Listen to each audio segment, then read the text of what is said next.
how can one be aware of one's hidden motives in seemingly chance meetings with persons of the opposite sex?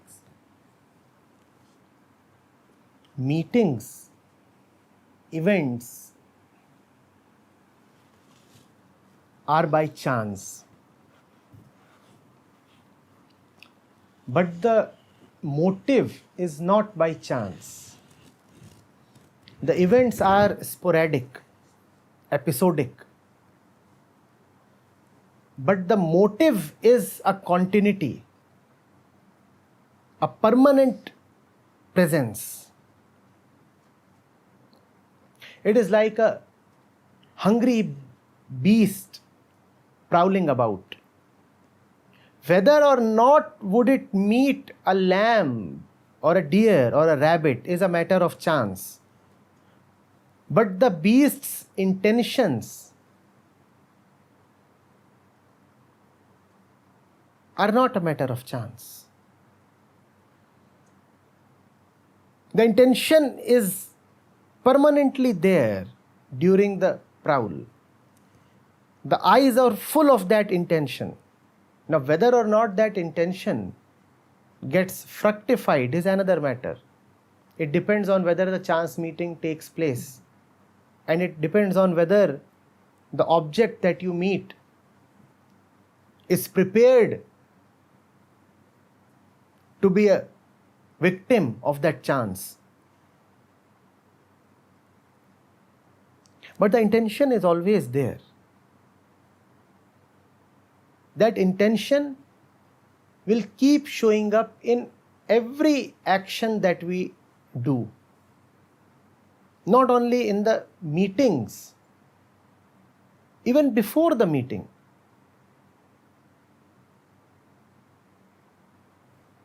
If this does not satisfy you, and this does not satisfy you, and this does not satisfy you, and this does not satisfy you, obviously you are looking for something other than all this.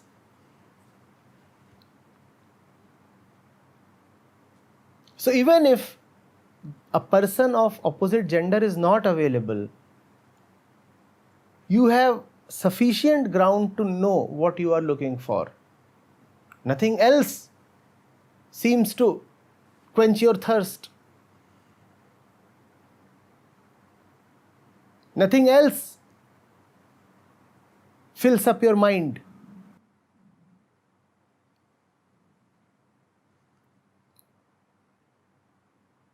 The beast's mind is full of flesh even before it meets the deer. Is it not? The deer is just one individual manifestation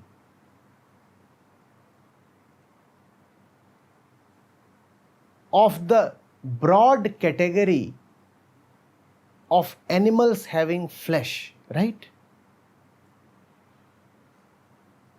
Whether that one sample presents and exhibits itself might be a matter of chance. But the general concept of flesh, the general idea and desire of flesh is always present irrespective of the particular incident of flesh that will present itself to you. The deer is just one incident of flesh, is it not? But fleshness is a permanent presence in the mind. Know this, that if you are a seeker of material, then it is flesh that you are after. Consciously, you might not even know that. But if material attracts you a lot, then sooner than later you will find yourself in the throes of flesh.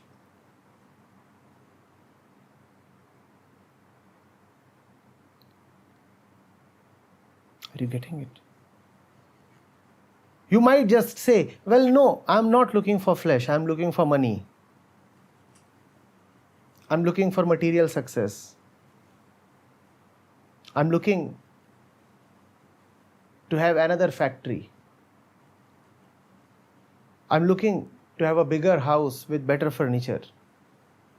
You might talk of material things other than flesh, but all material is necessarily and organically linked to flesh. A material lover would take very little time turning into a flesh lover. And if you are a flesh lover in the peak of your youth, then as your youth subsides, you will find that the charm for flesh is making way for the addiction of material. Those who want decorated bodies when they are young, they are mostly the ones who are crazy after decorated houses once they reach 40 or 50. Both of these wants are one. When you are 20, you want to touch and feel somebody's body. When you are 50, then you want to touch and feel an expensive bed, painted walls, large balance sheets,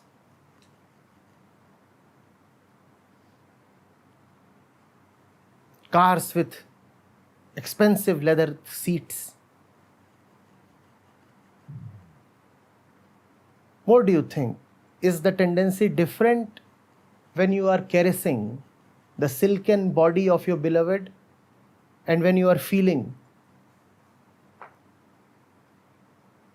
the leather seats of your new car? Do you know how sensual is the experience of entering a new car with new leather seats? The entire cabin is full of the scent of leather. Have you ever done that? Buy a new car with new leather seats, then enter it. The experience in its depths, if you bother to inquire, is actually erotic. You are smelling leather that is so very similar to sex.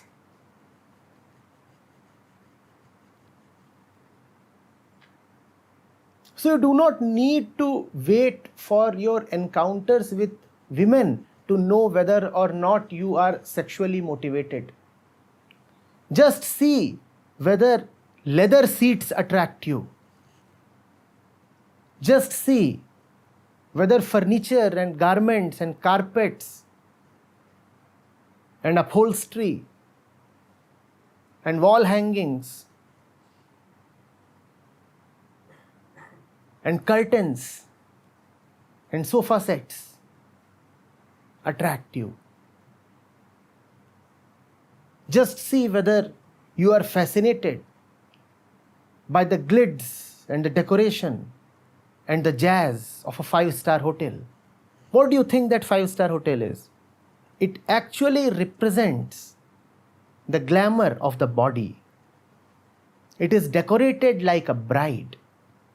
You know who a bride is? Someone who is now prepared to have sex.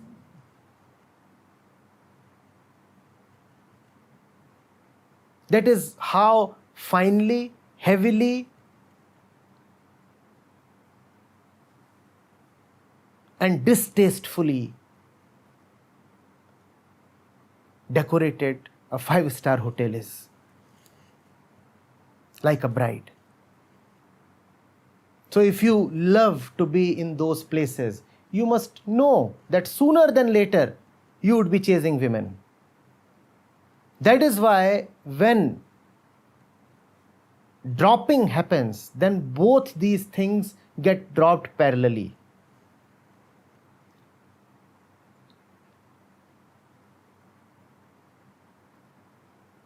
All sensual attractions are one.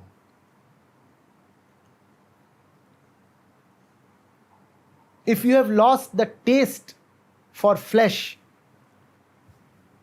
of a woman, how will you maintain your taste for flesh of chicken? They will get dropped parallelly. And you see that happening, right?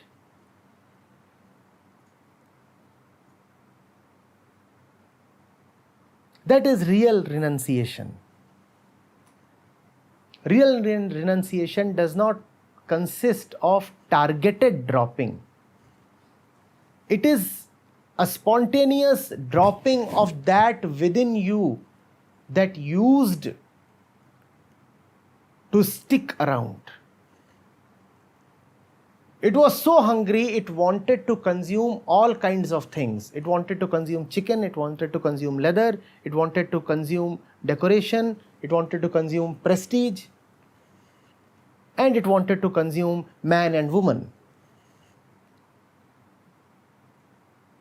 When the propensity to consume gets dropped, when you start abiding in an inner fullness, then all kinds of consumptions lose their sheen.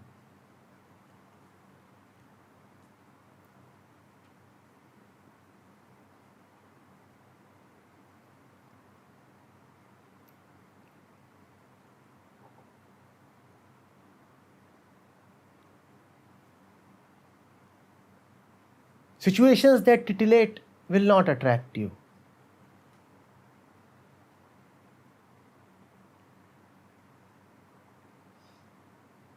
As much as food that titillates the palate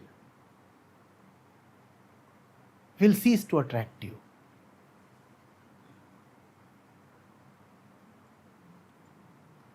The value that you used to attach to titillation itself drops. You know it is not valuable. And when it is not valuable in totality.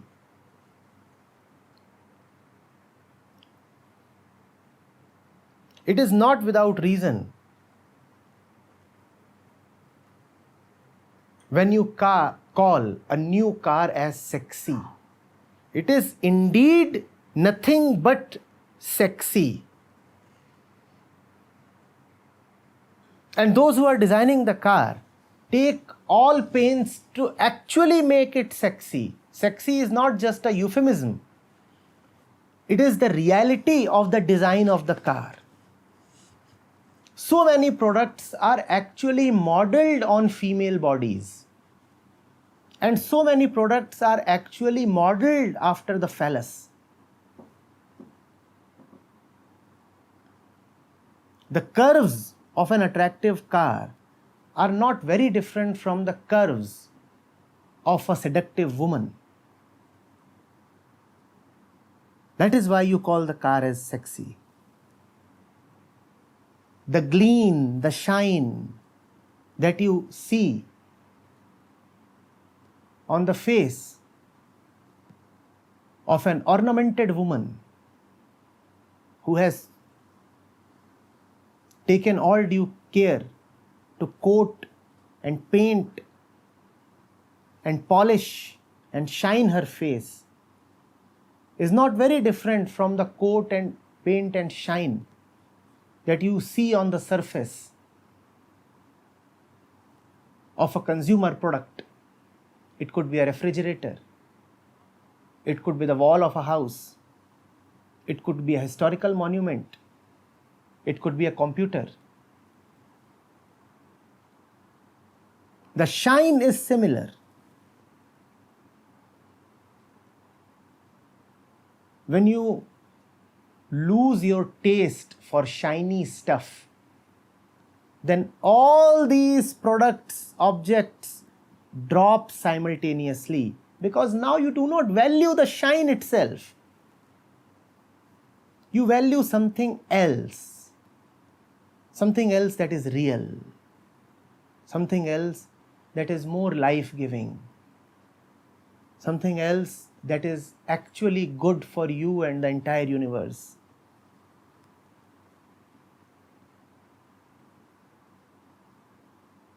So you don't have to wait for your encounters with women. Just look at your life in general. What attracts you? If material attracts you, sooner than later, woman too would be a dominant factor in your life. And if you are chained to women, then sooner than later you will have to go after material also. That is the reason people start earning more aggressively and more helplessly after marriage. Because once material in the form of woman enters your life, it calls for more material. In either case, for you, the woman was just material that you were bringing home for consumption. Now that the tendency has started working, you will consume material in all ways, in the form of flesh and also in the form of other things. So don't you see what happens? The level of consumption that you will find in wedded people will be more than the consumption that you will find amongst those who are not. And also the patterns of consumption will be very different.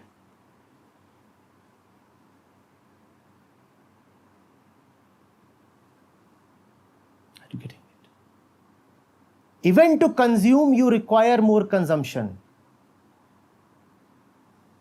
If you are single, you can probably sleep on the floor. But if you want to consume the woman, you also have to consume a good bed. So having brought the woman home, now go and get a good bed also. Otherwise, why? Have you firstly brought the woman home? It was not for love firstly, right? She's in your life because you want to consume her. If the computer is there, you better get the UPS as well. If the car is there, you better get a garage as well. So having married, now get a 3 BHK flat. The car is there, buy a garage. Where else will you park the car or the cow?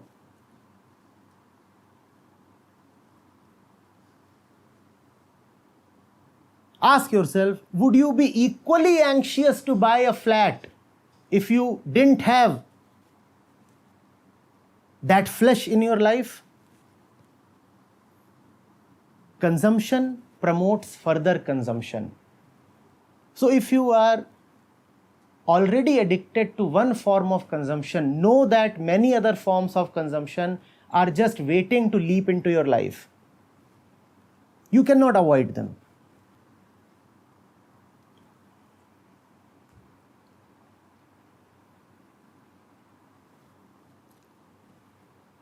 If today you are buying pretty sandals for your beloved, for sure tomorrow you would be buying milk bottles for the infant. Consumption begets more consumption. One kind of consumption leads to another kind of consumption. Material is material and all flesh is material.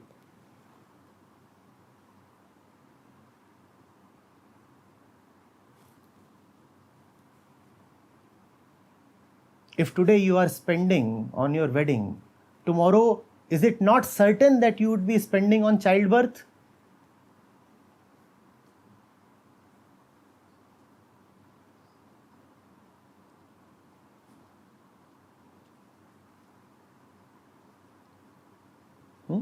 In fact, people are wise. Once they have a man or woman in life, they actually know that many other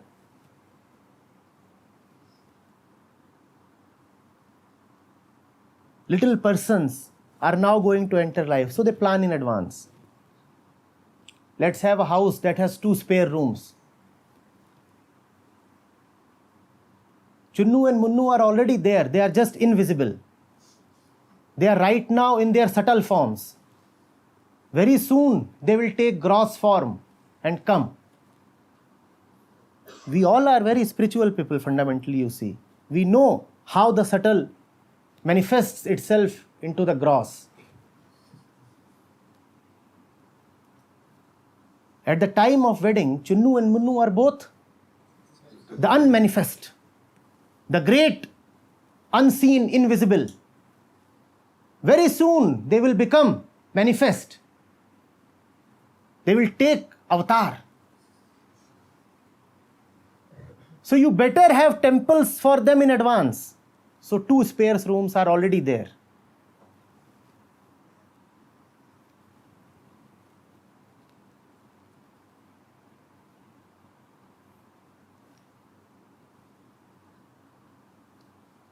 It is a net. It doesn't matter which particular knot you get caught in. If you are caught in the entire net. Those who avoid, therefore, avoid totally. You cannot be partially caught. In fact, to be partially caught is a deeper hell. If you are caught, you better be fully caught. Either you are out or you are totally in. You cannot have the tendency to be caught, yet remain only partially caught.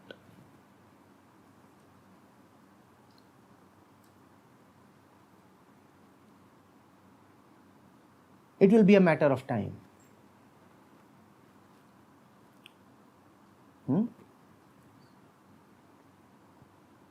Complete bondage and total slavery will be your lot.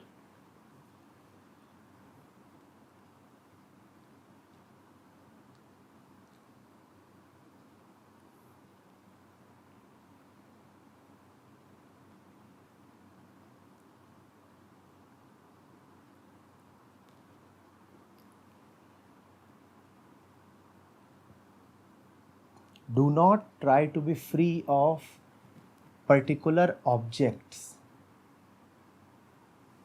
If you want freedom, be free of the tendency to not to be free.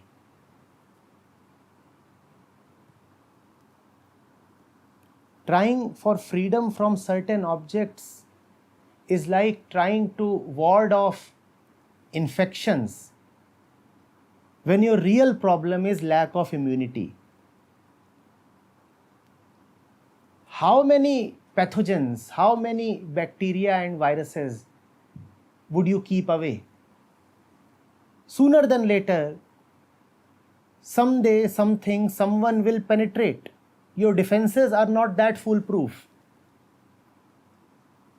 If you don't have immunity, even one incident of a pathogen will be enough to take you to death.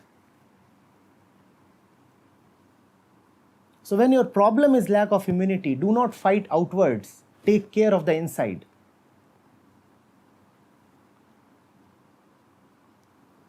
Drop the lack of immunity. Drop the fear of freedom. Drop the attraction towards slavery.